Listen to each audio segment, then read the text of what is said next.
Pour la première de nos conférences, je vous invite à accueillir chaleureusement nos conférenciers et je mets leur présentation ici tout de suite.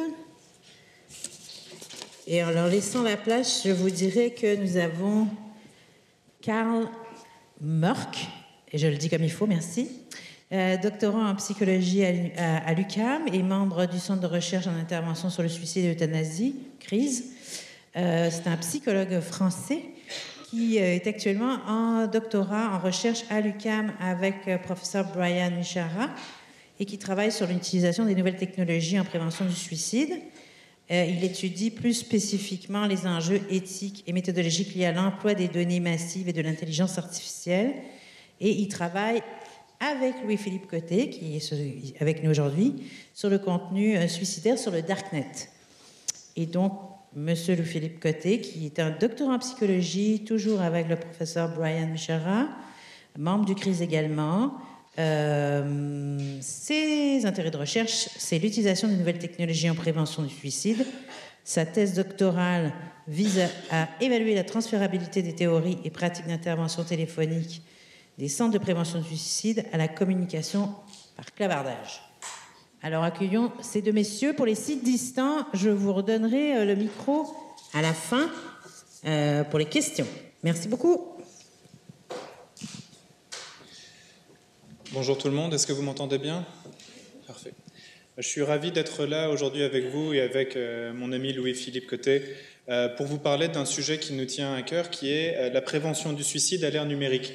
On explore tous les deux chacun des facettes assez différentes de ce sujet et on va essayer de synthétiser aujourd'hui pas mal d'informations sur quelles sont les technologies qui sont utilisées pour prévenir le suicide en ligne, quels sont un peu les enjeux qu'on peut retrouver au niveau éthique, mais c'est quoi aussi ce que la recherche nous dit sur le sujet de choses qui fonctionnent, de choses qui ne fonctionnent pas. Donc on va aborder pas mal le scope de l'utilisation des nouvelles technologies. On peut dire qu'aujourd'hui, la présence de contenu suicidaire sur Internet, ce n'est pas une grande nouvelle, ça a quasiment toujours existé. Depuis les débuts d'Internet, des ARPANET ou autres, on trouve des traces de contenu en lien avec le suicide. Que ce soit pro-suicide ou simplement de documentation, il y a du contenu. Mais aujourd'hui, on voit que Internet commence à adopter un peu une nouvelle position. On voit que Internet peut servir un peu d'amplificateur pour des sujets, que ce soit un lieu de débat ou que ce soit même la source du débat.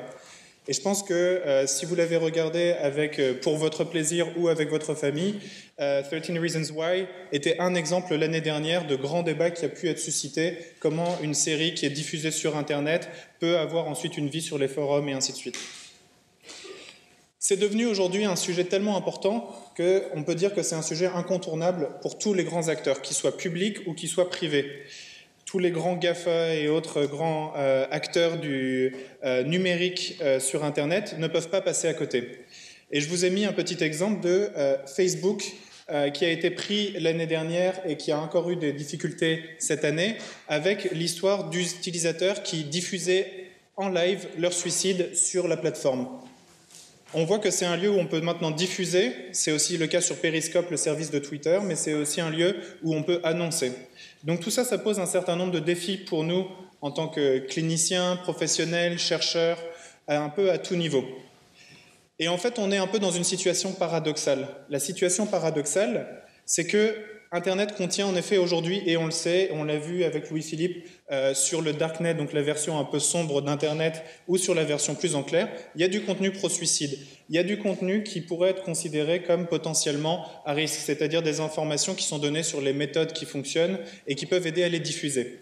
Mais pour autant, qu'est-ce qu'on voit? On voit que c'est aussi un outil absolument fantastique de prévention, d'accéder à des personnes qui n'étaient jamais auparavant atteignables de façon aisée.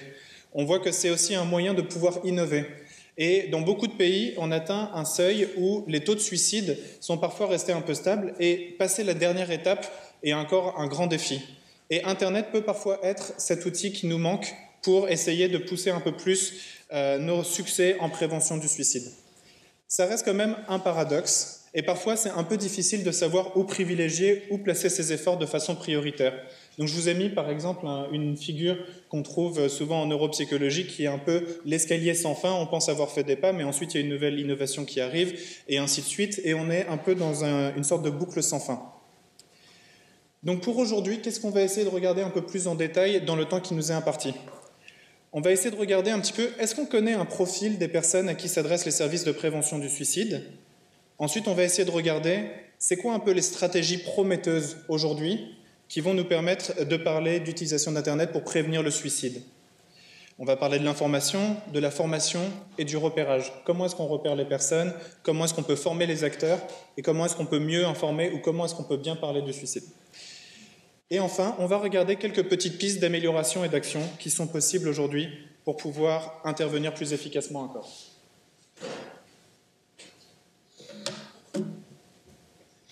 Donc, vous savez que les personnes, il y a plusieurs personnes suicidaires qu'on peut retrouver en ligne. Puis, il y a de plus en plus de personnes qui ont des idéations suicidaires ou de la détresse, qui vont exprimer cette détresse-là dans des espaces virtuels, que ce soit les réseaux sociaux, ça peut être par communication avec des pairs, par le clavardage, courriel. Puis, ces expressions-là, ces communications-là se font autant dans des sites qui sont des sites spécialisés pour la prévention du suicide, mais davantage dans les espaces de socialisation virtuelle. Puis on sait qu'Internet, ça peut faciliter le passage à l'acte de différentes façons. Tout d'abord, ça peut permettre d'accéder à des informations, des discussions, puis des avis sur les méthodes les plus létales. Il existe des forums dans lesquels on partage les méthodes de suicide, puis qu'on discute de la létalité des méthodes de suicide. Il y a aussi des cas où est-ce des gens vont former des packs de suicide en ligne. Les gens vont se rencontrer sur des forums, des personnes qui vont être à risque de suicide, puis ils vont faire une planification commune de leur méthode de passage à l'acte, puis ils vont s'encourager. Ensuite, comme Carl mentionnait, il y a aussi des cas parfois où est-ce que des personnes vont faire des statements publics en diffusant leur passage à l'acte en ligne. Si on regarde les personnes suicidaires qui vont utiliser Internet en lien avec leur détresse ou leurs idéations suicidaires, puis qu'on les compare à d'autres personnes suicidaires qui ne vont pas utiliser Internet en lien avec leur détresse, on remarque un profil particulier. On sait que les personnes qui utilisent Internet en lien avec leur détresse suicidaire ont des symptômes dépressifs plus sévères, qui présentent plus d'idéations suicidaires et un risque plus élevé de passage à l'acte, qui perçoivent moins de soutien social, qui ont moins de comportements de recherche d'aide, qui vont passer plus de temps en ligne, qui vont être plus disposés à développer des relations interpersonnelles en ligne, puis vont, comme par exemple à travers les forums. On ne sait pas encore, on ne peut pas dire que Internet il n'y a pas de lien de causalité entre, mettons, le risque suicidaire ou les symptômes dépressifs et tout ça et l'utilisation d'Internet. Disons que la recherche ne nous permet pas d'affirmer que c'est parce que ces gens-là utilisent Internet qu'il y a aggravation de leur détresse. Il y a plusieurs hypothèses possibles, dont, entre autres, que plus que la détresse augmente, plus que le risque suicidaire augmente, plus que les personnes pourraient être disposées à utiliser différentes formes de soutien ou d'aide, ou c'est peut-être parfois pour certaines personnes une dernière porte où est-ce qu'ils vont essayer de trouver de l'aide, Internet. Donc, c'est ça, le risque suicidaire ou l'impact sur la suicidalité en fonction de la fréquentation d'Internet peut dépendre des sites qui vont être fréquentés par les utilisateurs. Puis, c'est l'ambivalence par rapport au suicide. On la retrouve aussi dans la consommation Internet. C'est-à-dire que les personnes suicidaires, souvent, ils vont à la fois fréquenter des sites sur les méthodes de suicide et, à d'autres moments, fréquenter des forums pour du soutien social ou des trucs comme ça. Parmi les façons qu'on peut utiliser Internet pour prévenir le suicide, on peut informer. D'abord, donner de l'information à la population. Ici, j'ai mis un exemple d'une campagne qui a été faite par la Régie régionale santé et services sociaux du Nunavik. C'est une page Internet sur laquelle on diffuse des informations de santé, les informations sur les lignes de détresse, le numéro de téléphone du CLSC, tout ça, mais aussi qu'on utilise des vignettes de jeunes qui ont traversé leur détresse, qui ont passé à travers des moments difficiles, puis ils racontent un peu leurs histoires. Donc, on utilise un peu l'idée du role model pour influencer, disons, l'humeur ou inspirer les personnes en détresse qui pourraient fréquenter ce site Internet, pas ce site Internet, cette page Facebook. Donc, on peut informer les gens, mais on peut se poser la question, est-ce que ça fonctionne? Publier de l'information sur les ressources en santé mentale ou utiliser Internet pour informer un peu de manière passive, est-ce que ça fonctionne? Il y a une étude intéressante qui a été faite sur les comportements de recherche d'aide sur Facebook qui semble indiquer que oui. C'est une étude de Berger. Puis, ce qu'il a fait dans le fond, c'est qu'il a créé une étude dans laquelle il exposait les participants à 2 différents types d'informations. Un premier groupe était exposé à des informations sur quoi faire si un de tes amis exprime de la détresse suicidaire sur Facebook. Puis là, ça disait, un peu en bullet point, là, ça disait « parle à un adulte reste pas seul avec ça et tout ». Puis un autre groupe, c'était une vignette dans laquelle on racontait l'histoire d'un jeune qui avait sauvé la vie d'un autre jeune qui habitait dans un autre pays grâce à une plateforme de jeux virtuels en ligne. Ça veut dire que le jeune s'était fait, avait communiqué de la détresse, il y en avait, celui qui l'avait reçu, il en avait parlé à ses parents, puis il avait réussi à sauver la vie d'un jeune garçon. Puis, on s'est rendu compte, dans le fond, que le type d'informations auxquelles les jeunes avaient été exposés, ensuite, avait influencé on leur a demandé par la suite, qu'est-ce que tu ferais, toi, personnellement, si un de tes amis exprimait la détresse en ligne? Puis on voyait que les réponses des jeunes étaient influencées par les informations auxquelles ils avaient été exposés. Donc, il semble que ça a une influence. Puis, il semble aussi que les messages qui sont basés sur des role models, je ne sais pas en français, figure modèle, ça a une influence positive. Aussi, on peut faire de la formation en ligne.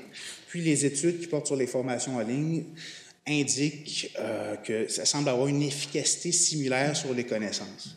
Puis, on parle autant de formation, par exemple, de prévention du suicide dans les milieux scolaires, de courtes formations, mettons de 2-3 heures, autant que les formations plus extensives, comme par exemple des formations sentinelles en ligne, où est-ce qu'il va y avoir différents modules, puis que chaque module prend 1 heure à compléter. Donc, le premier exemple de formation qui a démontré son efficacité, c'est une formation brève pour des professionnels scolaires. Puis on comparait les gens qui avaient reçu, qui avaient la formation en groupe pendant 2 heures à des gens qui avaient complété la formation sur leur ordinateur, chez soi, tout seul. Puis, les professionnels qui ont bénéficié de la formation en ligne obtenaient des meilleurs résultats. Aussi, on a regardé les impacts d'une formation sentinelle en ligne auprès de 190 professionnels, puis on a vu qu'il y avait une augmentation des connaissances, puis de la confiance en soi, puis que les effets se maintenaient 3 mois suivant la formation. Donc, les formations en ligne ont une efficacité qui semble similaire aux formations en face à face en ce qui a trait aux connaissances. Ouais. On peut utiliser Internet pour repérer des personnes en détresse. Je vous ai mis un exemple de comment on peut utiliser Google pour identifier des personnes qui vivent de la détresse suicidaire. Sur Google, il existe un truc qui s'appelle Google AdWords, dans lequel on achète des mots-clés pour faire apparaître des publicités ciblées. Puis c'est utilisé généralement en marketing, mais on peut l'utiliser pour la prévention du suicide. C'est-à-dire, dans une étude, ils ont réservé toute une banque de mots-clés liés à une recherche de méthodes de suicide ou d'informations sur le suicide, genre comment mourir, comment se suicider sans souffrir ou méthode de suicide efficace. Puis, quand que les utilisateurs rentraient ces mots-clés-là dans Google, il y avait une publicité qui apparaissait qui les invitait à consulter une ressource en ligne pour obtenir de l'aide. Donc, les personnes voyaient la publicité apparaître, s'y appuyaient dessus, ils pouvaient clavarder avec un intervenant qui les orientait vers des ressources dans leur communauté. Donc, c'est un exemple de comment on peut utiliser Internet pour faire du repérage. Il existe aussi la possibilité d'utiliser les listes de diffusion de n'importe quelle communauté ou organisation pour envoyer des questionnaires d'évaluation du risque suicidaire. Non, c'est peut-être un peu fort, mais du moins des questionnaires pour repérer la détresse suicidaire, pour ensuite orienter les personnes qui vont présenter un risque vers des ressources en ligne, puis ensuite les diriger vers des ressources dans la communauté. Je ne passe pas à travers les détails des études, puisqu'on n'a pas beaucoup de temps. Une autre façon d'utiliser Internet pour repérer le risque suicidaire, c'est quelque chose qui, il y a encore quelques années, semblait réservé à la science-fiction, aux informaticiens ou aux chercheurs d'universités très spécialisés. C'est l'utilisation de ce qu'on appelle les mégadonnées ou big data, c'est-à-dire l'ensemble des informations massives qu'on génère, nous, en tant qu'utilisateurs, mais aussi la tendance globale à produire de plus en plus d'informations qui pourraient potentiellement être en lien avec le suicide. Et aujourd'hui, on voit l'émergence de beaucoup de techniques qui sont développées pour à la fois capturer toutes ces informations et les analyser. Et il y a tout un ensemble de techniques qu'on peut associer à ce mouvement qu'on appelle Big Data ou à l'intelligence artificielle. Ce sont les techniques de l'apprentissage profond, de l'apprentissage automatique, qui sont des méthodes qui permettent de donner du sens à toutes ces informations sans nécessairement d'intervention humaine. Il peut y avoir une modération, mais pas nécessairement d'intervention qui va vérifier chaque donnée. Ça ouvre un potentiel absolument immense. C'est-à-dire qu'on pourrait collecter, et c'est ce qui est en train d'être fait par Facebook, l'ensemble un petit peu, ou établir un sort de screening de l'ensemble des posts postés par les utilisateurs sur Facebook, regarder s'il y a des mots-clés qui peuvent être potentiellement à risque, apporter ensuite une proposition ou une sollicitation d'aide à ces personnes-là. Donc ça soulève pas mal d'enjeux éthiques, mais en tout cas, on va y revenir, mais ça, c'était une des possibilités aujourd'hui. Il y a énormément d'avantages à cette utilisation informatique. Le premier, ça serait le coût. Le fait de ne pas avoir une personne qui vérifie manuellement à chaque fois si une personne est potentiellement à risque et utiliser un ordinateur à la place ou une intelligence artificielle, ça offre pour beaucoup de gens et d'observateurs des promesses de coûts abaissés. Pour autant, il y a beaucoup de défis qui viennent avec cela, notamment la vie privée. Est-ce que quand on poste quelque chose sur Facebook, même si aujourd'hui on sait très bien que les données ne nous appartiennent pas vraiment, est-ce que pour autant cela donne l'autorisation que des personnes vous contactent pour du soutien ou du suivi ou une intervention? La question de la liberté individuelle aussi rentre en compte. Et enfin, la pertinence. Il se peut que ces méthodes aient un certain nombre de faux positifs et d'erreurs potentielles. Et vouloir prendre ce risque, c'est quelque chose qu'il faut vraiment bien peser. De nombreux acteurs ont décidé un peu d'utiliser toutes les techniques qu'on vient de vous présenter pour présenter de l'aide. Et beaucoup de services d'écoute et de lignes d'aide ont décidé de moderniser leurs services et désormais d'offrir des services qui peuvent passer par Internet, que ce soit par le clavardage, que ce soit par des campagnes de prévention en ligne avec du contenu spécifique à Internet pour les jeunes, pour n'importe quel groupe ciblé. Et enfin, il y a eu des tentatives des gouvernements d'essayer de limiter ou de bloquer la présence de contenu suicidaire sur Internet. Ça n'a pas été un grand succès parce que c'est quasiment un défi impossible du point de vue technique. Pour autant, qu'est-ce qu'on observe pour résumer un peu cette diapositive? C'est qu'il y a une numérisation aujourd'hui définitive de tous ces services-là et il y a tout un ensemble de techniques qui sont développées, notamment d'intervention par clavardage. Maintenant vient la question de leur évaluation et c'est là où je vais laisser Louis-Philippe expliquer un petit peu l'exemple de 113 aux Pays-Bas. 113 aux Pays-Bas, dans le fond, c'est une centrale d'intervention par clavardage qui a été mise sur pied environ il y a plus de 5 ans. Dans le fond, c'est un site Internet sur lequel on peut accéder à de l'intervention téléphonique, mais aussi de l'intervention par chat, par clavardage. Sur le site Internet de la centrale, on trouve des modules d'auto-évaluation de la détresse, anxiété, dépression, idéation suicidaire. On trouve des cours d'autogestion de la santé mentale, des espèces de self-course. On retrouve un forum modéré par des intervenants que les usagers peuvent utiliser. Puis, on a même pendant un certain moment offert de la psychothérapie en ligne pour les usagers qui présentaient une détresse élevée et qui ne voulaient pas rencontrer quelqu'un en face à face. Les services d'intervention par clavardage, on les retrouve maintenant partout. Bon, ici au Québec, on est un peu en retard, malgré qu'il y a tel jeune j'écoute, telle aide qui maintenant offre un service d'intervention par clavardage.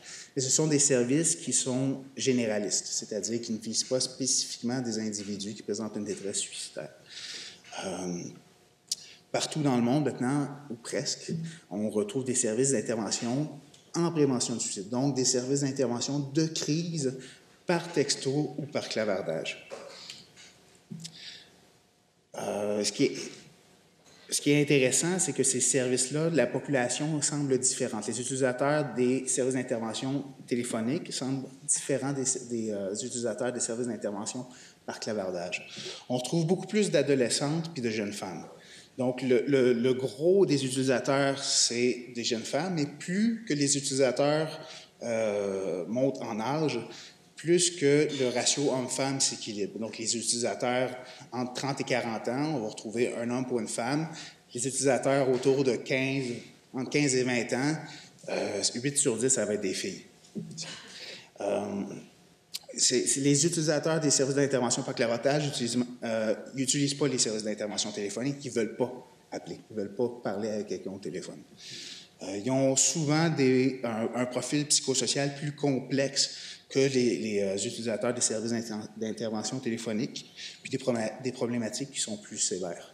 Souvent aussi également un profil de suicidalité également plus complexe. Les utilisateurs vont utiliser le clavardage pour l'anonymat, principalement, puisqu'il n'y a pas moyen de savoir qui ils sont, ou on leur offre le choix de ne pas révéler leur identité. C'est aussi un moyen d'avoir une conversation privée avec quelqu'un quand on est entouré de monde. Par exemple, je suis un jeune à la maison, puis je veux communiquer avec un intervenant. Mes parents sont dans la pièce à côté, je peux le faire par clavardage, sans qu'ils m'entendent. Puis, pour certains également, c'est plus facile d'écrire que de parler. Soit parce qu'on a la boule dans la gorge ou parce que quand on écrit, ça sort plus facilement. Pour les intervenants, ça pose des défis particuliers. Par exemple, le temps requis pour le déploiement de l'intervention. Tu sais, les centres de prévention du suicide ont un modèle d'intervention qui commence de l'accueil, exploration de la situation, tout ça, qui normalement se termine par l'élaboration d'un plan d'action, d'un plan de sécurité, puis des références vers des ressources. C'est difficile au clavardage d'appliquer ce modèle-là dans son entièreté, puisque ça prend plus de temps à communiquer de l'information, puis c'est plus difficile d'évaluer l'état psychique de la personne avec qui on communique. Aussi, c'est un mode de communication que l'appelant a plus de contrôle sur le contenu de la conversation. Quand on est au téléphone, l'intervenant, c'est plus facile de contrôler le déroulé de la conversation, d'orienter la conversation. Donc, clavardage, si la personne ne veut pas répondre, elle ne va pas te répondre, puis elle va parler d'autre chose. C'est plus facile. Puis, c'est ça. Aussi, il semble que c'est plus difficile de faire l'estimation du risque suicidaire au clavardage. Puis, il y a des risques qui semblent associés à l'approche orientée sur les solutions au clavardage, c'est-à-dire que si c'est similaire au téléphone, mais ça semble pire pour le clavardage. Si on tente de passer trop vite aux solutions, au clavardage, ça peut paraître très détaché. Donc, c'est ça. Si on met trop d'emphase sur ce qui va bien plutôt que ce qui va mal, ça peut être invalidant pour l'appelant, particulièrement au clavardage. Donc, il faut vraiment prendre le temps d'établir une relation, un lien de confiance, puis prendre le temps, puis il semble que ça prend plus de temps au clavardage pour établir ce lien de confiance-là.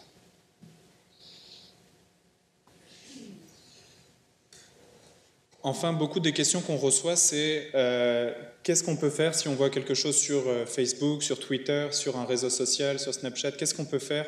Qu'est-ce qui peut être fait?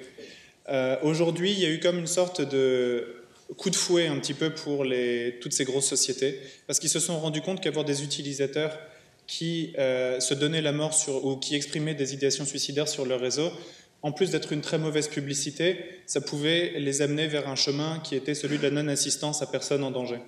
Donc ils ont décidé d'être désormais un peu proactifs après quasiment 10 ans d'attente et d'observation. Aujourd'hui, Facebook et Twitter ont désormais mis, si vous voyez quelque chose qui est potentiellement à risque sur le mur de quelqu'un, vous pouvez reporter et signaler ce contenu comme étant à risque suicidaire. Et ils ont désormais un formulaire qui permet de le préciser. Ça ressemble à peu près à ceci. Et voici ce que la personne pourrait recevoir. Donc, par exemple, c'était le cas fictif qu'ils avaient donné de Gérald qui aurait exprimé des idéations suicidaires et quelqu'un aurait signalé. Et il allait recevoir un message. Une personne pense que vous êtes peut-être à risque ou vous traversez un moment difficile. Qu'est-ce que vous voulez faire? Donc, il donne l'option de parler à quelqu'un. Et aujourd'hui, aux États-Unis, il y a le projet d'arrimer Facebook avec la messagerie directe des lignes d'écoute. Donc, vous pourriez envoyer un message à un de vos amis ou à la ligne d'écoute aussi simplement. Et ensuite, Facebook, en association avec les associations locales, permet de donner des conseils pour comment est-ce qu'on peut gérer un petit peu les moments difficiles. C'est une avenue qui est très potentiellement intéressante pour les chercheurs, pour les intervenants, qui est cette possibilité d'aller accéder directement aux personnes dans un temps record qui expriment des pensées suicidaires. Malheureusement, on voit aussi que les réseaux sociaux peuvent parfois être le vecteur et la transmission de messages un peu ambivalents. Est-ce que vous vous souvenez de cette image ou pas? Non? Oui, c'était pour qui? C'était pour Aladdin, oui, pour Robin. Et c'était en fait pour Robin Williams, à la mort de Robin Williams. Cette image avait circulé parce que dans la version anglaise, c'est lui qui fait la voix du génie. Et ce message avait circulé avec marqué partout sur Internet, on avait vu « Génie, tu es libre ». Or, quand on parle de suicide, c'est un contenu qui peut être un peu ambivalent parce que tu es libre, est-ce que c'était tu es enfin libéré de tous tes problèmes et le suicide était une option potentiellement bien. Donc on sait bien que beaucoup de personnes l'ont posté simplement parce que l'image est évocatrice et est belle. C'est la fin du film, mais ça peut être aussi interprété de façon assez différente. Et il y a eu d'ailleurs beaucoup de lignes d'écoute qui ont reçu un surcroît d'appel après la mort de Robin Williams, en partie parce que ça avait été très mal géré du point de vue diffusion sur les réseaux sociaux. Ensuite, il y a ce phénomène. Est-ce que vous avez entendu parler du Blue Whale Challenge? Oui. Oui. Alors, c'est un challenge qui est censé avoir circulé sur Internet, une sorte de légende un peu, et qui était un ensemble de défis dont le dernier serait de se donner la mort, et beaucoup de personnes entre guillemets, se seraient donné la mort suite à ceci. Ça a énormément circulé à la fois dans les médias traditionnels et les médias sociaux. Or, on se rend compte que ça n'a pas été suivi de personnes qui se sont actuellement ou véritablement donné la mort en raison de ça. Mais pour autant, ça a beaucoup circulé et ça a donné beaucoup de formes différentes et pris de formes différentes et diffusé ce genre de petits défis un peu et donner des idées par ailleurs. Donc ça peut être, du point de vue de la prévention du suicide, quelque part un peu inquiétant. Même une légende urbaine pourrait potentiellement avoir des conséquences. Quand on regarde un peu, alors, c'est quoi la balance? Est-ce que c'est utile d'utiliser les réseaux sociaux pour prévenir le suicide ou est-ce que ça a plus de désavantages? On peut regarder un petit peu les avantages. Le premier, c'est que ça permet d'atteindre beaucoup de personnes. Le deuxième, c'est que parfois les idéations sont exprimées de façon très claire, donc on peut peut-être identifier quelqu'un peut-être un peu plus facilement et les appels à l'aide pourraient potentiellement être pris en charge plus rapidement. L'autre chose qui est souvent dit dans la littérature et dans la recherche, c'est que c'est un moyen qui est considéré comme acceptable. C'est un moyen qui peut être parfois considéré comme anonyme sur certains réseaux sociaux, un moyen anonyme, sécuritaire, entre pairs, où on peut s'exprimer sans filtre ou sans jugement. Même si la part sans jugement, on le sait avec la cyberintimidation, ça peut tout à fait se discuter. Enfin, malgré beaucoup des défauts de Facebook ou de Twitter, il y a des codes éthiques et il y a une grande surveillance et une surveillance étroite souvent par les gouvernements. Pour autant, c'est quoi un peu les enjeux ou les défis?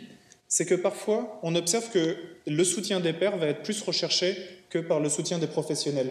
Et même si les amis sont parfois des sources de support et de soutien essentielles, ça ne veut pas dire que ce sont des personnes formées et qui vont vous donner les meilleurs conseils. Ensuite, il existe un risque de marginalisation. Il y a eu plusieurs initiatives sur les réseaux sociaux qui ont fait que des personnes se sont exprimées À partir du moment où elles se sont exprimées, elles ont commencé à faire l'objet de moqueries sur certaines plateformes d'entraide qui avaient été faites. Donc en fait, c'était l'outil qui se retournait contre lui-même et ça devenait totalement problématique. Ensuite, ça donne donc lieu à ces risques d'intimidation, de victimisation. Et la dernière chose aussi, c'est qu'on voit que la diffusion de personnes qui se suicident sur Internet, leurs vidéos, peut être source de beaucoup de détresse chez énormément de personnes vulnérables. Et enfin, les dernières choses, c'est que ça peut contribuer à la normalisation du suicide. Il y a des pages spécialisées sur certains réseaux qui vont parler du suicide comme quelque chose de normal, et pour une personne qui est peut-être vulnérable ou en détresse, il y a une certaine inquiétude du point de vue de la recherche. Est-ce que ce contenu-là risquerait de leur rendre le suicide comme une option encore plus probable? C'est quoi les autres défis qu'on voit? C'est, de façon générale, quand on parle d'Internet et de prévention du suicide, c'est la vie privée. Le respect de la vie privée est un des grands problèmes. Il y a beaucoup d'initiatives qui sont faites en ce moment pour essayer de chercher c'est quoi tout le potentiel d'Internet pour prévenir le suicide. Et on voit qu'il y a beaucoup de ces initiatives qui sont faites sans demander l'avis des gens auparavant. Beaucoup d'études ont été faites notamment par Facebook ou une autre sur MySpace, même si le réseau est un peu vieux. Il y avait déjà des choses qui se faisaient dessus. Et qu'est-ce qu'on a vu? C'est que les personnes avaient mené des études, les chercheurs, sans demander l'autorisation à ces personnes-là. Et il y a encore plus, une étude de Facebook avait changé le nombre de messages positifs ou négatifs qui apparaissaient sur votre page Facebook, et ils regardaient ensuite, est-ce que si vous avez plus de messages négatifs qui apparaissent sur votre page, est-ce que vous allez vous-même produire plus de messages négatifs? Je vous fais, ça ne va pas être une surprise puisque je viens de le dire, mais cette étude qui est quand même assez lourde en conséquences potentielles, avait été faite sans le consentement total des utilisateurs. Donc on peut voir que ça pose de grandes difficultés et que ça, c'est quand même globalement extrêmement nouveau. En résumé, qu'est-ce qu'on pourrait faire pour améliorer un petit peu, puis finir sur un message un peu optimiste? Du point de vue institutionnel, il faudrait peut-être sortir de ce qui a été appelé par des chercheurs un discours un peu monologique. Ça veut dire que donner de l'information, juste faire des sites internet de prévention du suicide où l'information va dans un seul sens vers le public, ça ne suffit plus. Et aujourd'hui, il faut aller vers des moyens plus interactifs. Il faut que l'État et les associations soient dans un dispositif beaucoup plus d'interaction avec les utilisateurs. Aller les chercher là où ils sont. Ensuite, c'est créer des sites de prévention un peu plus évolués qui prennent davantage en compte la perspective de l'usager, où on va faire plus d'études un peu sur comment est-ce que vous utilisez l'information, comment est-ce que vous la consultez, sur quel support, chez vous, au travail. Essayez de mieux comprendre un petit peu. Et là, les données que les utilisateurs génèrent sur Internet, c'est super pratique pour ça. Ensuite, il y a deux choses qu'on aimerait bien. C'est plus d'évaluation. Les chercheurs, les gouvernements et les sociétés privées développent plein d'initiatives, mais elles ne sont quasiment pas du tout évoluées. Et ensuite, il y a plein d'autres choses qui pourraient être faites au niveau de la prévention, sur l'arrimage un petit peu, par exemple, entre les différentes instances gouvernementales qui font des initiatives, mais qui parfois ne se parlent pas toujours. L'OMS a décrété que le suicide était un tel problème que pour 2020, en 2014, il avait décrété que pour 2020, il fallait réduire le suicide de 10%. C'est un objectif tellement important que parfois les outils traditionnels sont un petit peu insuffisants, malheureusement. Et on voit qu'aujourd'hui, Internet offre un potentiel immense d'outils et de stratégies qui peuvent être très prometteuses, mais comme on l'a dit, malheureusement, il manque encore d'évaluation. Donc on est sur la bonne voie, mais il nous faudra plus d'informations pour être en mesure de pouvoir dire qu'est-ce qu'on peut faire. Pour les cliniciens, un petit conseil, qu'est-ce qui peut être fait? Il y avait un conseil de Westerlund en 2012 qui disait il y a quelque chose qu'on demande assez rarement aux clients qui sont suicidaires, c'est est-ce que vous allez sur Internet, est-ce que vous fréquentez des sites qui ont du contenu suicidaire? Juste poser cette question, parfois, est un moyen intéressant de pouvoir arrimer et commencer une conversation sur le type de contenu, les fantaisies suicidaires, le genre de pensées qui peuvent être un petit peu en route, est-ce qu'il y a des plans, et ainsi de suite. Il y a une application qui a été développée par Réal Label et Antoine Bibaud-Desserre à l'UQAM qui s'appelle Psy Assistance, en lien avec les instituts universitaires en santé mentale de Montréal, qui est une application que vous pouvez télécharger et qu'on recommande chaleureusement et qui peut être utilisée pour les clients. C'est un programme basé sur la TCC et qui permet de réguler et de travailler sur les pensées dépressives et les pensées suicidaires. On vous a mis en lien du PowerPoint pas mal d'informations qu'on vous engage à regarder, notamment en lien avec, on va vous en parler aussi, les guides de bonne pratique. Donc on a mis pas mal d'informations dessus. C'était malheureusement un peu court aujourd'hui pour vous présenter tout ça, mais on vous a mis les ressources en ligne ainsi que nos références. Donc, comme c'est une formation, on nous a bien fait dire qu'il fallait un petit contrôle et un petit examen pour vous. Donc on va regarder un petit peu ensemble où vous en êtes. Combien de temps il nous reste? C'est parfaitement le temps, il reste 20 minutes. Parfait. Donc je vais laisser la parole un peu. Non, c'est bon? Ok. Alors, première question. Déjà, on a voulu prendre un peu un ensemble d'informations. Est-ce que vous voyez la personne entourée de fleurs? Est-ce que vous avez entendu parler de cette personne? Donc c'est un chanteur de pop coréenne qui s'est donné la mort il n'y a pas longtemps et ça a été extrêmement diffusé parce qu'il était mondialement connu et ça a été encore un des nombreux exemples de suicides médiatisés, un peu comme Robin Williams, où on a pu observer que les médias traditionnels et les médias sociaux parfois diffusaient l'information sur il s'était suicidé en utilisant du charbon qu'il a fait brûler chez lui pour une intoxication au monoxyde de carbone. Et ça a été démontré par beaucoup d'études, ça n'existe quasiment jamais dans les chiffres au Québec, il y a quasiment personne, 0,001% des gens qui vont se donner la mort comme ça. Mais à partir du moment où une information sur comment est-ce qu'une personne connue s'est suicidée, avec tous les détails, c'est aussi le gars de Gaëtan Lavoie, c'est ça? C'était ça son nom? Ouais. Pardon, excusez-moi. Et pour les personnes célèbres, quand leur méthode de suicide a été diffusée, on sait que ça va contribuer à être fait. Donc il y avait aussi le cas d'Amanda Todd et toutes ces informations qui nous ont donné un peu la matière à des questions. Donc la première, c'est est-ce que selon vous, Internet et les réseaux sociaux peuvent-ils favoriser les suicides? Qui pense? Alors c'est oui, ils sont intrinsèquement dangereux. Non, ils ne sont pas responsables. Ou oui, en fonction de la nature de l'information diffusée. Qui pense que c'est A? B, C, bravo, c'est très bien. Oui, alors pourquoi?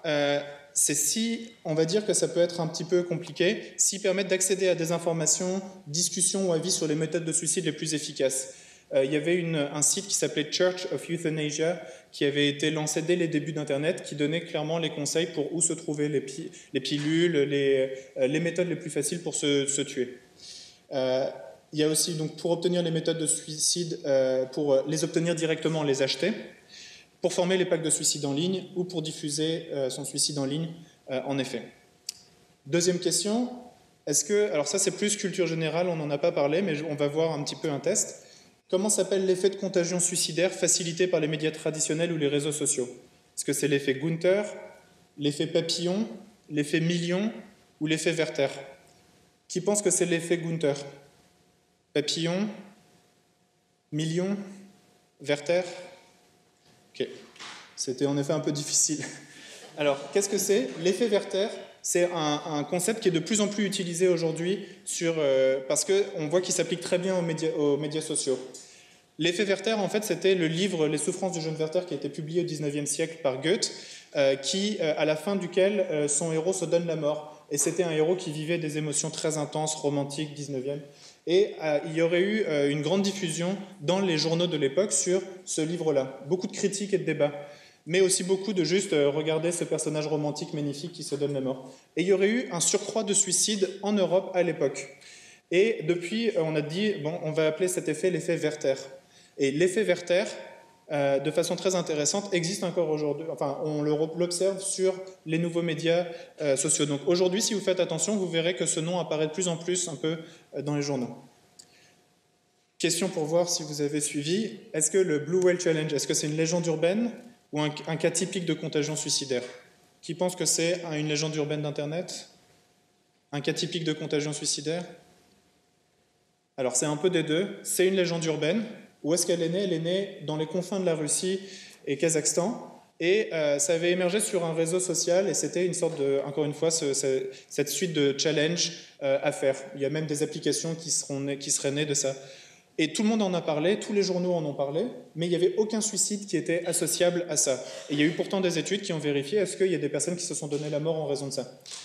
Pour autant, qu'est-ce qu'on observe? On observe qu'à force que le sujet soit tellement abordé, ça a commencé à créer des pages internet, à créer des sites, à créer beaucoup de contenu, et les médias traditionnels et sociaux ont contribué à encore plus donner de place à ça. Donc aujourd'hui, on se retrouve avec une situation délicate où quelque chose qui était plus une légende urbaine d'Internet, comme il y en a des millions, est peut-être potentiellement dans une zone à risque aujourd'hui où on se demande est-ce que ça peut être le cas. Je vous ai épargné les images, mais on trouve des images sur Internet de personnes qui se dessinent en se scarifiant la baleine bleue.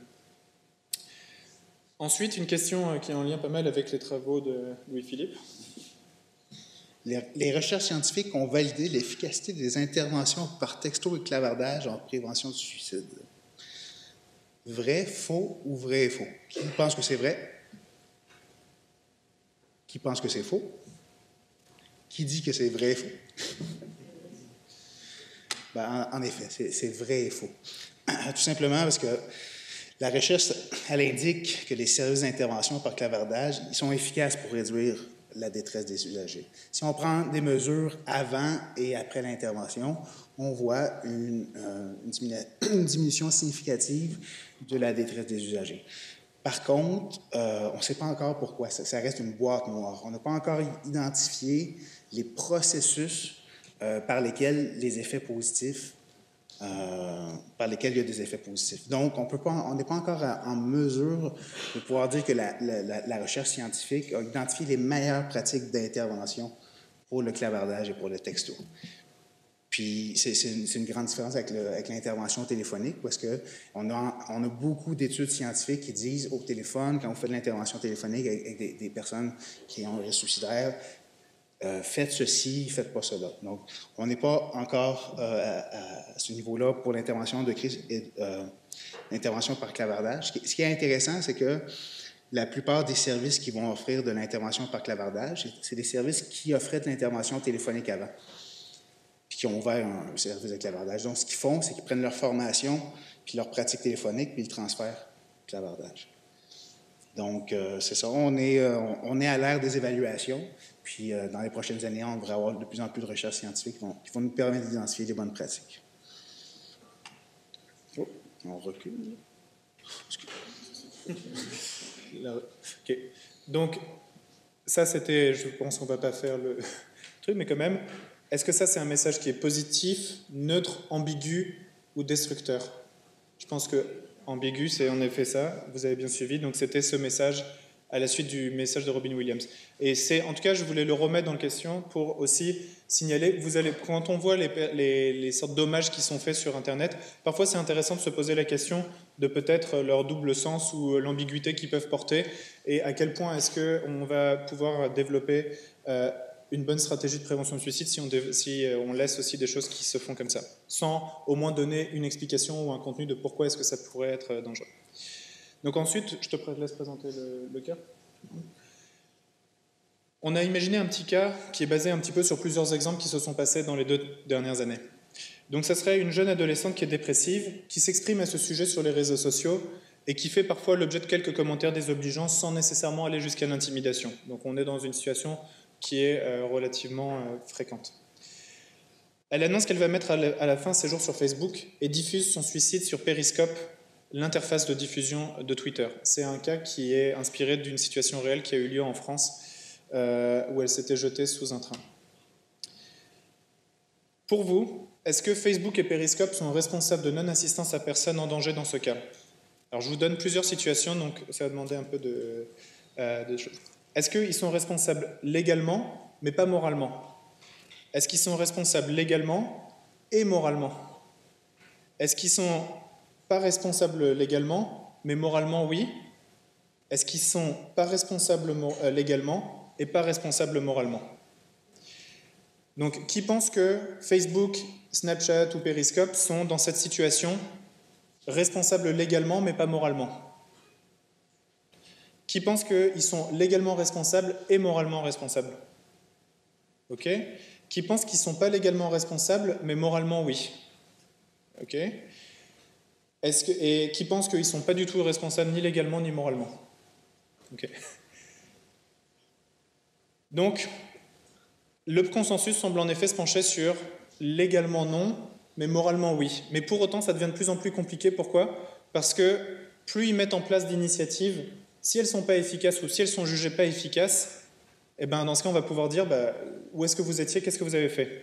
Mais le petit problème, c'est que comme on n'a pas accès à beaucoup d'évaluations, c'est impossible de dire parfois est-ce que ces interventions ou ces propositions d'aide sont efficaces ou pas.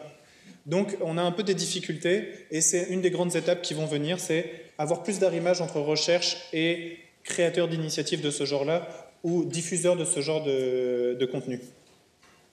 Et c'est pour ça que l'initiative d'utiliser l'intelligence artificielle qui date de l'année dernière pour repérer automatiquement les risques, les personnes peut-être potentiellement à risque, c'est très prometteur, mais si on n'a pas accès à de l'évaluation, ça va être externe, fiable, qui peut être répété, ça va être difficile. Que peut faire le milieu scolaire suite au suicide de la jeune adolescente, selon vous? A. Créer une page Facebook commémorative en mémoire de la jeune adolescente. B.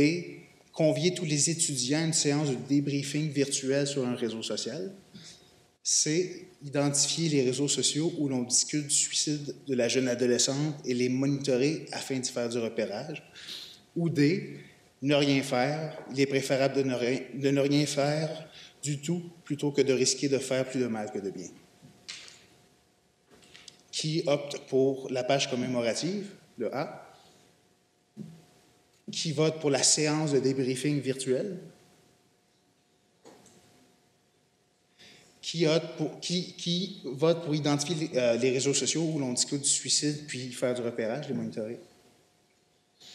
Puis qui dit que c'est mieux de rien faire, le principe de non-malfaisance?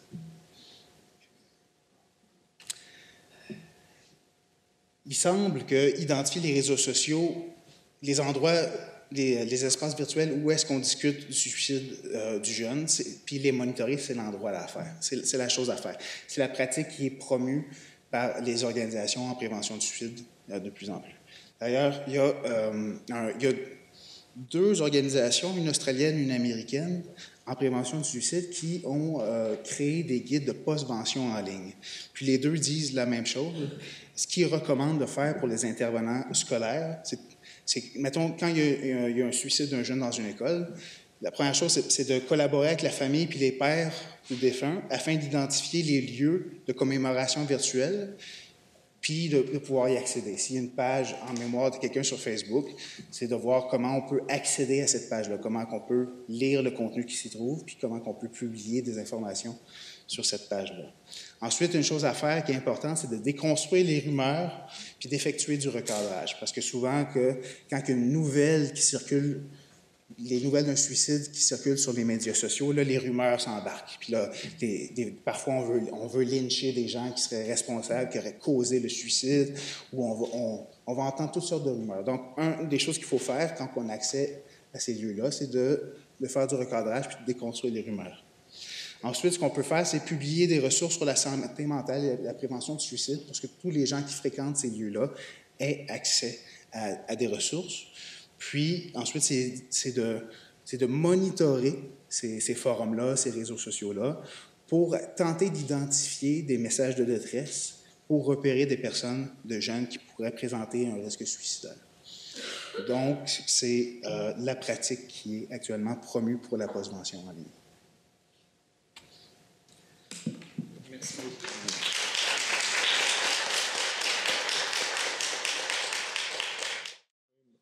Pour toutes les questions que vous auriez du point de vue pratique, je vous invite vraiment à aller regarder le contenu qui est sur le site de Suicide Action Montréal et les ressources de la QPS. Suicide Action Montréal a notamment toutes les grilles d'évaluation du risque et un ensemble d'informations à l'usage aussi bien des médias que des professionnels qui se posent des questions. Et c'est très utile. Ensuite, si vous êtes en contact avec des clients qui ont des pensées suicidaires, n'hésitez surtout pas à appeler Suicide Action Montréal, qui sont très à l'écoute et ravis de pouvoir discuter avec les professionnels et leur donner des conseils. Et ensuite, on vous a mis les adresses des guides de postvention et des autres sites qui sont très utiles.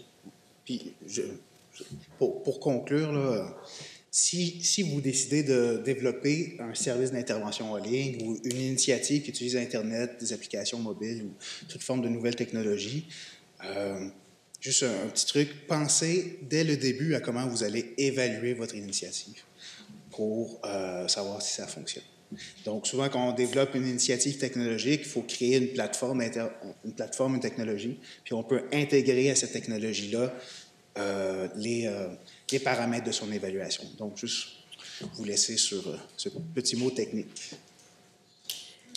Merci beaucoup. Que j'appuie, évaluation, on est tous à avoir des indicateurs, des choses comme ça, mais on est tous on fait la même chose, chacun à notre façon. Merci beaucoup à vous deux.